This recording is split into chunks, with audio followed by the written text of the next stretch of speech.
Yes. So they have made it to the quarterfinals. Yep. Shout out to them for not only being able to get to the quarters, but being the very first African team right. on the men's side and the women's side to be able to make it to the quarters. So what do you think that their chances are? And you want to talk about maybe some of the players? Yeah. I think let's just profile the team a little bit. We'll profile, I guess, one of the person who's being spotlighted the most out of the Olympics, who's Azine Kalu.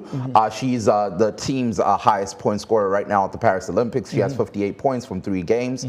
In her last game, I believe she had at least 21 points. So she had 21 points and 3 steals just to her name. So she's one of the people who are shining. But of course, Muqbil, you know of some of the other players. One of them that we're going to touch on. Yes. She's and it's going to segue to the discussion of whether or not the sport is growing in Africa, right? Parallel, Looking at the WNBA here in the United States and how the sport is growing in Africa. We do have a Nigerian American player. Absolutely. She didn't make it on the American team. She's not playing at the Paris Olympics, but she's that girl. Ooh. Talk to me about it. You know, if we just look in Arike Ogunbowale, right, is a Nigerian-American WNBA star. There recently was a game which they did, which was a really interesting the last, game. like, send-off before the women's team. Absolutely. You know, as we've seen this year with the whole Caitlin Clark and Angel Reese thing, as it pertains to the WNBA and the viewership, right, we've seen that there have been so many different eyes on the game alone this year. So what they did was they had the WNBA All-Stars versus the U.S. Olympic women's team.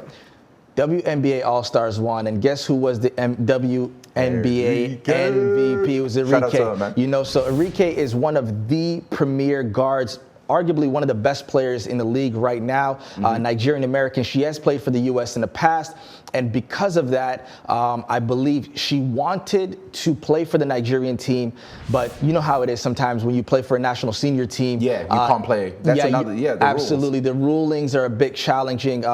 Maybe those rules can be revisited, you know, because obviously I understand you want to play for the U.S. sometimes, but Arike, for whatever reason, decided that she wanted to play for her parents' native country of Nigeria. And I think with this team, if they had Arike, this would be a completely different team because, you know, as talented as they are, when you have a premier guard, we've seen what guard play did for the men's South Sudanese team with Carly Jones, right? Guard play sometimes is just a little different because it gives you the freedom and flexibility to be able to ball handle and kind of, you know, create your own shots sometimes. And Arike is really great at that. She creates her own shots and makes the game very easy for her teammates. So unfortunately, she wasn't able to play for Nigeria, but maybe in the future, if they, you know, kind of change the ruling, she'll be able to do it. But shout out to the team as is right now. They've made history for the continent. Absolutely. So shout out to them.